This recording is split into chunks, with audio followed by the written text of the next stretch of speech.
আমি ভাগ্যবান ছিলাম না, আমি পেরেছিলাম। এখন সবাই আলোর দিকে তাকিয়েছিল। আমি প্যাটার্ন দেখছিলাম।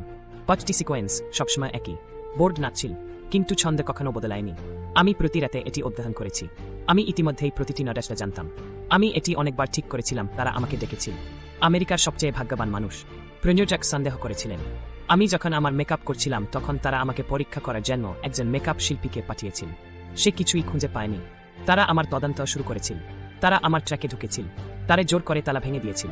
আমার টেপ, আমার নোট, আমার সমস্ত আবেগ সবকিছুই প্রতারণা করেছিল। তারা বুঝতে পেরেছিল যে আমি কিভাবে সবসময় জিতেছি। প্রযোজক স্পষ্ট করে দিয়েছিলেন যে তারা জানেন। আমি আমার ট্র্যাকের কাছে দৌড়ে গিয়েছিলাম। তালা ভাঙাছিল। পুলিশ কিছুই দেখতে পেল না। আমি অন্যদের জালিয়াতির কথা বলতে শুনেছি। আমি ড্রেসিং রুমে ছুটে গেলাম। আমি ভেবেছিলাম তারা আমাকে গ্রেপ্তার করবে, কিন্তু না। প্রযোজক আমাকে একটি চুক্তির প্রস্তাব দিয়েছিলেন। তারা আমাকে ব্যবহার করতে চেয়েছিল।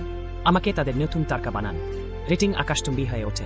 প্রতিটি রেটিং পয়েন্ট টাকা ছিল। আমি তাদের সোনার খনি ছিলাম।